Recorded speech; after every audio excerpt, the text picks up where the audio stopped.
बिस्मिल्लाहिर्रहमानिर्रहीम।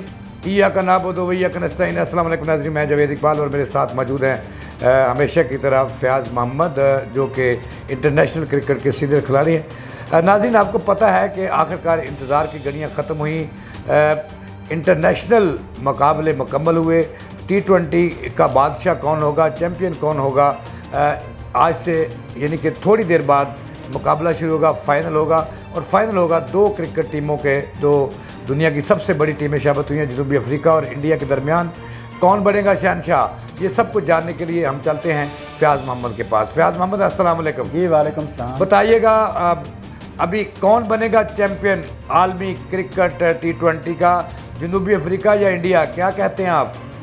जी बिस्मिल्लाहिर्रहमानिर्रहीम। जिस तरीके से दोनों टीमों ने पूरा ओवरऑल जो T20 वर्ल्ड कप खेला है, वो एक आउटस्टैंडिंग परफॉर्मेंस के साथ यहाँ तक पहुँचे हैं और फाइनल तक पहुँचे हैं। और दोनों टीमें अनबीटन हैं, दोनों टीमें कोई मैच नहीं हारी और एक ज़बरदस्त किस्म की गेम खेलते हुए यहाँ तक पहुँचे हैं। और जिस तरीके से सेमीफाइनल्स में उन्होंने एक बासानी मैचेस, जो सेमीफाइनल एक बहुत मुश्किल एक टफ कंपटीशन देखने को हमेशा की तरह मिलता है, लेकिन इस बार वन साइडेड दोनों सेमीफाइनल हुए।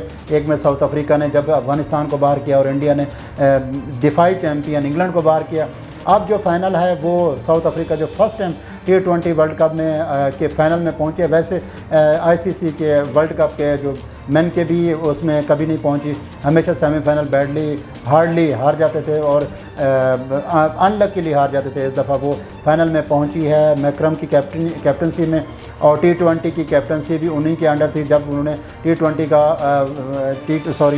अंडर 19 का वर्ल्ड कप जीता था मैक्रम। अब वो इसकी नुमाइंदगी कर रहे हैं और कैप्टन हैं। तो अब देखते हैं कि जिस तरीके से साउथ अफ्रीका में एक नई रूह फूंकी है मैक्रम ने और फाइनल में पहुंचे हैं, तो इंडिया के लिए भी बहुत बड़ा चैलेंज होगा इस बड़ी टीम को। इस साउथ अफ्रीका जो हर इवेंट में ज़बरदस्त खेलती थी और सेमीफाइनल में बदकिस्मती से हारना पड़ता था, इस दफ़ा वो फाइनल में पहुंची है और मैक्रम जो इस टीम को लीड कर रहे हैं। और इंडिया हर सूरत चाहती है कि ये वर्ल्ड कप जो रोहित शर्मा एक इतने वर्ल्ड रिकॉर्ड होल्डर स्कोरर भी हैं, और इंडिया की हर मुमकिन कोशिश होगी कि इसको ये फाइनल ये जीतें और अच्छे और बड़े एजाज़ात के साथ, जैसे महेंद्र सिंह धोनी को क्रिकेट से रिटायरमेंट ली थी, तो ये भी ये चाहते हैं कि इनके नाम कोई ऐसा वर्ल्ड कप ऐसा टाइटल हो। तो इंडिया और जो साउथ अफ्रीका का आज फाइनल है वो इंतहाई कांटेदार मुकाबला देखने को मिलेगा। पहले किसको खेलना होगा, बैटिंग किसको करनी होगी, और इसके लिए टास्क जो है वो इंतहाई अहमियत की हामिल है। जो पिच का बिहेवियर है वो अनप्रेडिक्टेबल होने की वजह से ज़्यादातर जो टीमें थी वो उन्होंने पहले बॉलिंग करने का फ़ैसला किया था, और इस दफ़ा क्योंकि फ़ाइनल है और इंडिया हमेशा चेज़ को ही प्रेफर करता है और इतने बड़े इवेंट में वो कभी नहीं चाहेगा कि वो फर्स्ट बैटिंग करे और उनसे चेज़ करवाए। तो जो भी टीम जीतेगी मेरे ख़्याल से वो चेज़ की ही तरफ जाएगी, क्योंकि बड़े इवेंट में एक बहुत बड़ा एक चैलेंज होता है फर्स्ट बैटिंग करना और इतना टारगेट बड़ा सेट करना। तो मेरे हिसाब से दोनों टीमें यही कोशिश करेंगी, टॉस जीत के पहले बॉलिंग करने का फैसला करेंगे। जो टीम पहले बॉलिंग करेगी, मेरा ख्याल है उसका चांस ज़्यादा होगा इसको विन करने के लिए। जी बिल्कुल, आपकी राय से इत्तेफाक करता हूँ, क्योंकि इतने बड़े इवेंट में टीमों की जो बॉडी लैंग्वेज है या ओवरऑल जो गलतियाँ करने की जो रेशो है वो बढ़ जाती है, क्योंकि इतने बड़े इवेंट में हर बंदे का काम नहीं है कि इतने बड़े प्रेशर को हैंडल कर पाए। तो ज़्यादातर टीमें यही चाहती होती हैं कि हम टारगेट को चेज़ करें, और इंडिया वैसे टारगेट चेज़ की तरफ ही जाता है और उसी की ख्वाहिशमंद रहता है। तो यहाँ पे भी क्योंकि ये बैटिंग पिच भी कहा जा सकता है, और सेकेंडली जो सबसे इम्पोर्टेंट बात है वो क्लाउडी वेदर है, बारिश होने के भी चांसेस हैं। फिर ये बड़ी अहम बात है। बिल्कुल, जो इस वेदर को मद्देनज़र रखते हुए जो टीम टॉस जीतेगी वो बॉलिंग करने का इसी वजह से फैसला करेगी कि हमें एटलीस्ट पता होगा कि हमने किस रन रेट और कितने टारगेट को चेज़ करना है और कितने बॉल्स के ऊपर। तो ये भी एक पॉजिटिव साइन होता है टॉस जीतने वाली टीम का, जो पहले बॉलिंग करेगी और वेदर की सिचुएशन के अकॉर्डिंग अपनी टीम का जो प्लान होगा वो उसको एग्जीक्यूट। अच्छा, इंटरनेशनल क्रिकेट जो बोर्ड है या काउंसिल है, बोर्ड ही है, उसका क्या SOPs है कि अगर बारिश हो जाती है, वहाँ पे मौसम ख़राब हो जाता है, मैच नहीं हो पाता, तो फिर कवानीन क्या कहते हैं कि कल होगा या आज ही कोई फैसला हो जाएगा, रन रेट पे फैसला होगा?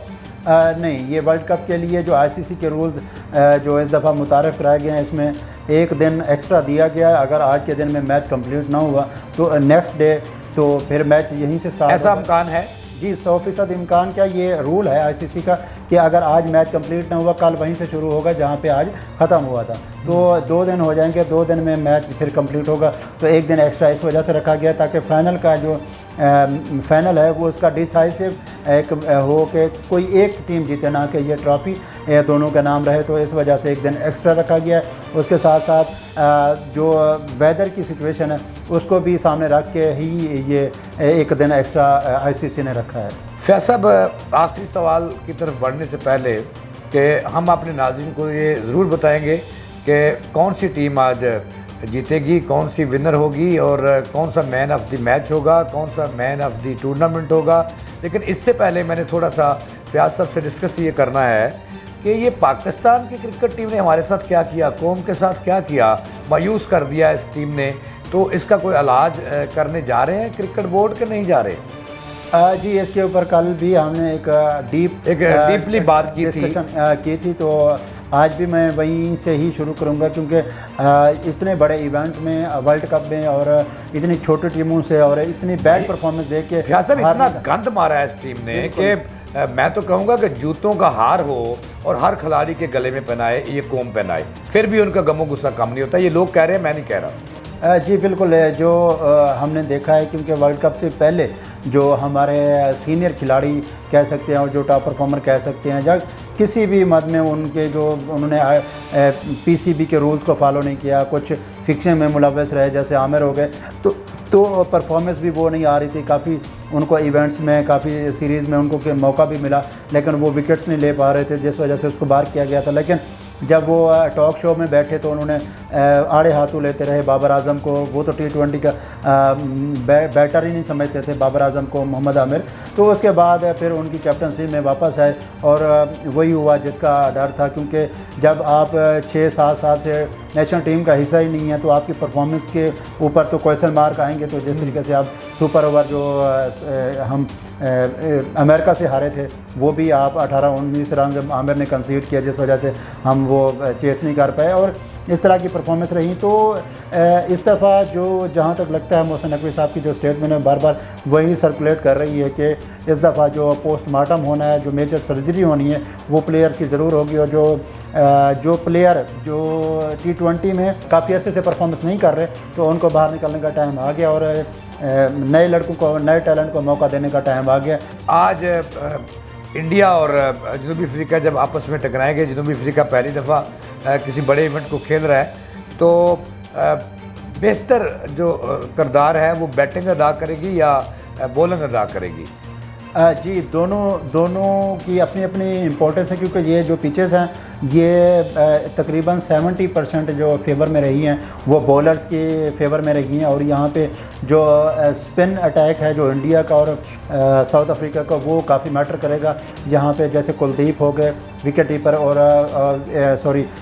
स्पिन बॉलर, और उसके साथ साथ जो आज़र हैं वो बड़ी कमाल बॉलिंग कर रहे हैं स्पिन में। और उसके साथ साथ अगर साउथ अफ्रीका की बात की जाए तो महाराज हैं। तो इस तरह का स्पिन अटैक जो उनको टर्न भी मिल रही है, वहाँ पे काफ़ी सारा उनकी बॉल। मैच कहाँ खड़ा है, टीमें कहाँ खड़ी हैं, ये 50-50 चांस है या जनूबी अफ्रीका ले जाएगा? अगर मैं परसेंटेज की बात करूँ, अगर 70 to 80% अगर इंडिया मैच जीतता है तो उसमें मुझे जहाँ तक लगता है उसमें रोहित शर्मा का बहुत बड़ा हाथ होगा। अगर साउथ अफ्रीका की बात की जाए कि वो 60 to 70% मैच जीते तो डी कॉक को परफॉर्म करना होगा ओपनिंग में। तो इस तरह से मेरी जो टॉप प्लेयर हैं वो ये दो हैं, ये मैच विनिंग और ट्रॉफ़ी अपने मुल्क का नाम कर सकते हैं। शुक्रिया फैज साहब। नाज़रीन, आपको पता है कि T20 वर्ल्ड कप के मुकाबले हुए, कुल 20 टीमों ने हिस्सा लिया, 18 टीमें आउट हुई। पाकिस्तान तो ऐसा बदकिस्मत टीम थी जो पहले मरहले से आउट हो गई और फिर सुपर 8 में बड़े अच्छे मुकाबले रहे और आज फाइनल, सेमीफाइनल में भी जो है वो जनूबी अफ्रीका पहली दफ़ा फाइनल में पहुंची। तो आज 2 टीमें टकरा रही हैं, इंडिया और जनूबी अफ्रीका। देखना यह है कि हुम्मा किसके सर बैठता है। फयाज साहब कहते हैं 50-50, लेकिन आज उन्होंने कहा कि जनूबी अफ्रीका का ज़्यादा चांस है। मैं भी इससे इत्तेफाक करता हूँ। इसके साथ ही मुझे और फयाज को दें इजाज़त, चलाने के बाद।